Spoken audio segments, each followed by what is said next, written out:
एक नए वीडियो में फिर स्वागत करता हूं। और ये वीडियो आपको बहुत ही बेहतरीन मिलेगा और जो टॉपिक आएगा बहुत अच्छे ढंग से आपको समझाया जाएगा। देखिए, इस चैनल को आप सपोर्ट करते रहिए, आपको एक से एक बेहतरीन वीडियो मिलने वाला है। और आगे बढ़ते हैं, इसमें पहचान और इसकी परिभाषा के बारे में बताऊंगा कि हम इसको पहचानेंगे कैसे। बनाने से पहले हमें टेंस को पहचानना पड़ता है। इसके पहचानने का दो तरीका है, एक तो हम हिंदी में पहचान कर सकते हैं, एक इंग्लिश में। सबसे पहले मैं हिंदी पहचान बताऊंगा, क्योंकि जो हम पढ़ते हैं ना, अधिकांशतः हिंदी पढ़ते हैं और हिंदी बोलते हैं। और जिन चीज़ों को हम पढ़ते हैं और बोलते हैं, हम उन्हें आसानी से समझ सकते हैं। देखिए, टेंस की पहचान और परिभाषा में क्या होगा कि हम कैसे पहचानेंगे। जैसे आप कुछ भी बोल रहे हैं, पहले इन चीज़ों को समझने से पहले आप कुछ समझ लीजिए। जैसे आप कुछ भी बोलते हैं, उसमें कुछ खास होता है। या तो आप इस समय का बात बोलेंगे, मतलब जिस समय है, मतलब वर्तमान की। या आप बीते हुए, मतलब पिछले दिनों की बात को बोल सकते हैं, या आगे आने वाले समय में। जैसे आप बोलेंगे कि मैं अगले साल, आज आप क्लास 8 में पढ़ रहे हैं, तो आप बोलेंगे मैं अगले साल क्लास 9 में पढ़ूंगा। अंतिम में क्या आ रहा है? गा आ रहा है। तो देखिए, अब बात किसकी आप कर रहे हैं? भविष्य की। अब फ्यूचर, मतलब फ्यूचर को इंग्लिश में बोलते हैं भविष्य, और टेंस को काल। मतलब भविष्य काल का मतलब क्या? काल का मतलब एक तरह समझिए बात है, बात जो बोला जाए वही रूप होता है काल। कुछ होता नहीं है काल, नाम बस दे दिया। जो हम बातें बोल रहे हैं ना, भविष्य की बातें बोल रहे हैं, उसके अंत में क्या रहेगा? जिसमें आप बोल रहे हैं कि मैं अगली साल एक बाइक खरीदूंगा, अंतिम क्या रहेगा? जिससे आपका भाई अब क्लास कक्षा 8 पढ़ चुके हैं, क्लास 9 में गए, तो उस क्लास, जिस दौरान आप क्लास 9 में, उस दौरान आप क्या बोले कि मैं पिछली साल कक्षा 8 में पढ़ता था। यही बोलेंगे ना, न बोलेंगे मैं पढ़ता हूँ, क्योंकि उस समय आप क्लास 9 में पढ़ रहे हैं। और इस समय आप इस बात को क्या बोलेंगे कि मैं पिछली साल क्लास 8 में पढ़ता था। जैसे आप कोई काम कर रहे हैं, कोई किसी चीज को आप, कोई पिछली साल आप कोई चीज खरीदे, जैसे आपके घर एक नई टेलीविजन, मतलब टीवी आई एलसीडी, तो आप क्या बोलेंगे कि मई पिछले 2000, मान लीजिए कि ये 22 चल रहा है, 21 में आया होगा, तो बोलेंगे मई 2021 में मेरे घर एक नई एलसीडी खरीदी गई थी। मतलब क्या? जैसे आप बोलेंगे पिछली साल कोई टीम क्रिकेट मैच जीत चुकी है, तो आप बोलेंगे कि पिछली साल 2000, इस साल है, अब पिछले महीने या पिछले दिन, साल को छोड़िए, पिछले 2 दिन पहले जीती है। क्या बोलेंगे कि परसों, या दिन नहीं, अगर परसों नहीं बोल रहे हैं तो बोलेंगे कि इस क्रिकेट में टूर्नामेंट को इस टीम ने जीत लिया था। जीत लिया है या था बोलेंगे। अगर नियर की घटना है तो आप उसको है से, अगर बहुत ज्यादा बीत चुका है, लेकिन इससे हमेशा बीती हुई घटना का बोध होगा। था थी थे मतलब क्या? वो बीती हुई घटना के बारे में बता रहे हैं। मैं आगे बताऊंगा कि कैसे बीती हुई घटनाओं को वर्तमान में लेकर उनका ट्रांसलेशन बनाएंगे। यही डिफरेंस होता है टाइम एवं टेंस का। हम बात तो करते हैं वर्तमान की, समझिए, हम बात करते हैं जो समय होता है उसको वर्तमान में बोलते हैं, समय को, समय टाइम को वर्तमान में बोलते हैं। लेकिन वो काल, मतलब काल, वो चीजें कहाँ से, उसका रिजल्ट कहाँ से आता है? वो निकल कर रिजल्ट आता है उसका भूतकाल का या भविष्य काल का। जैसे बोलेंगे कि परसों एक टीम ने क्रिकेट मैच जीता है, अंतिम में है बोल रहा है ना, इसी टर्म को मैं आगे पहचानने में आपको बहुत जो बताऊंगा उसमें मदद होगी।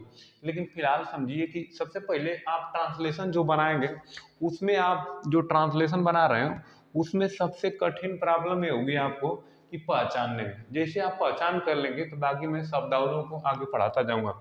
देखिए, मैं लिखा हूँ कि सबसे पहले टेंस के बारे में बता दिए, जो हम बात करते हैं बस वही टेंस और कुछ भी नहीं। उसको बात, हम कोई व्यक्ति कार्य कर रहा है, उसके बाद उसके व्यक्ति के बारे में बता रहे हैं या उसके कार्यों के बारे में, यही टेंस हुआ, इसके अलावा कुछ नहीं। जैसे कोई व्यक्ति दौड़ रहा है, कोई लड़का, तो आप क्या बोलेंगे कि राहुल या विजय। देखिए, विजय दौड़ रहा है। जैसे मोदी जी, अभी देखिए मोदी जी हाल ही फिलहाल में अगर किसी देश की यात्रा कर रहे हैं, तो आप बोलेंगे मोदी जी श्रीलंका की यात्रा कर रहे हैं। समझ रहे ना, इस समय श्रीलंका की यात्रा पर हैं। इसको आप मोदी जी के पूरे विवरण को आप एक वाक्य में बोल दिए ना।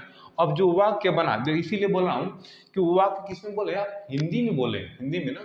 तो जिस बोल लिखा परिभाषा कि प्रेजेंट टेंस किसे कहेंगे। सबसे पहचानने का तरीका होगा, जो भी आप वाक्य बोलेंगे उसके अंत में अंतिम जो अक्षर आएंगे, जैसे बोलेंगे कि जैसे आप बोल रहे हैं ना, यह घर, देखिए बोल रहे हैं ना यह घर बिकाऊ है, जैसे आप इसको अंत में बोल रहे हैं कि यह घर बिकाऊ है, तो अंत में क्या शब्द आ रहा है? अंत में है आ रहा है। तो हम इसी शब्द से पहचान करेंगे, इन्हीं शब्दों से अक्षरों से पहचान करेंगे कि ये वाक्य किसका है। देखिए, और जैसे बिक गया तो आप ये बोलेंगे यह घर, जैसे अभी नहीं बिका तो उसके बोलेंगे, आप क्या बोलेंगे? यह घर बिकेगा। अगर बिक गया होगा वह घर तो यह घर बिकाऊ था। तो आप समझ रहे हैं डिफरेंस? यह घर बिकेगा और यह घर बिकाऊ था।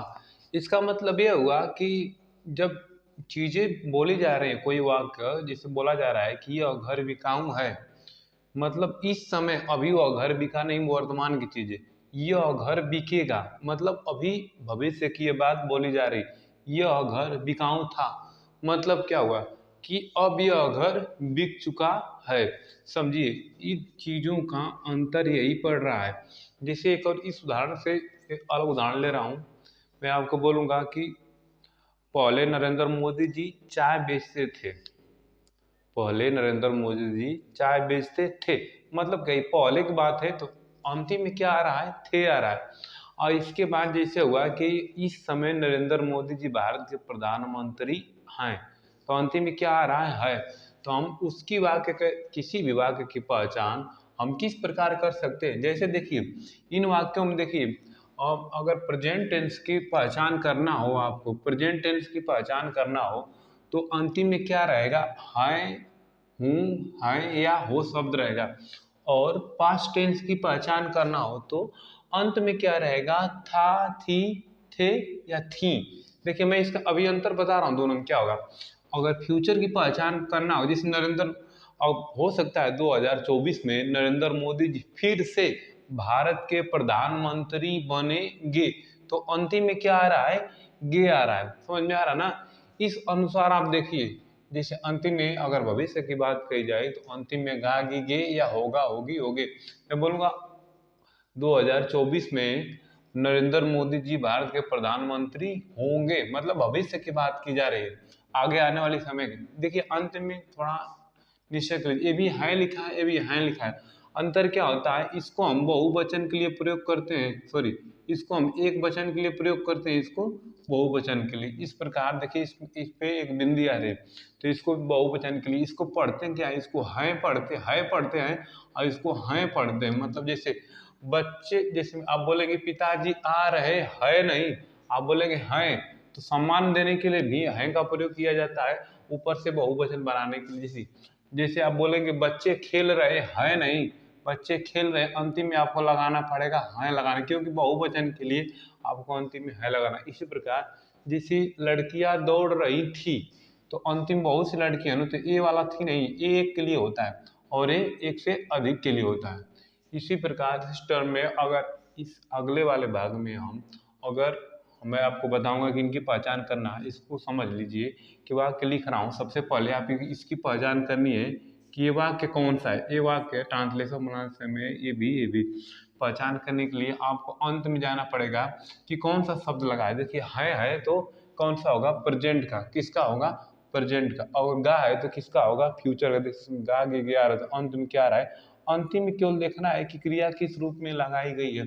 इसमें देखिए था आ रहा है, तो अंतिम में था किसका रहेगा? मतलब सॉरी, भूतकाल का रहेगा, मतलब बीते हुए समय को बताएगा।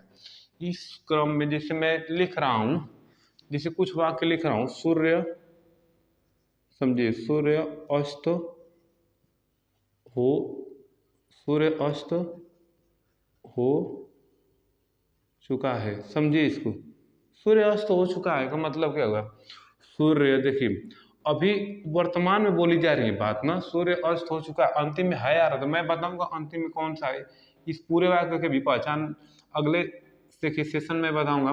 फिलहाल समझिए कि पहले वाक्य किसका है? प्रेजेंट टेंस का है या पास्ट टेंस का है या फ्यूचर का। अंतिम में है आ रहा है, तो देखिए है किस में आ रहा है? अगर है आ रहा है प्रेजेंट टेंस में, अगर यही होता कि सूर्य अस्त हो चुका, यहाँ पे रहता हो चुका था, तो अंतिम में था आता तो किसका होता? पास्ट टेंस का। अब होगा सूर्य अस्त हो चुकेगा, अंतिम में अगर गा आएगा, अंतिम में गा आएगा, जैसे बच्चे खेल रहे होंगे, मैं लिख रहा हूँ कि बच्चे खेल रहे होंगे, बच्चे खेल रहे होंगे। तो देखिए अंतिम में क्या आ रहा है, गा आगे क्या आ रहा है, तो ये किसका हुआ, तो फ्यूचर का। अब आगे मैं आपको पहचान बताऊंगा कि इंडिफिनिट की पहचान कैसे करनी है। अब प्रेजेंट इंडिफिनिट कैसे बनेगा, प्रेजेंट कॉन्टिन्यूअस कैसे बनेगा, प्रेजेंट परफेक्ट या पास्ट का किसी का भी हो, इसके अगले सेशन में, अगले स्लाइड में आपको बताऊंगा। फिलहाल आप इसका स्क्रीनशॉट ले लीजिए।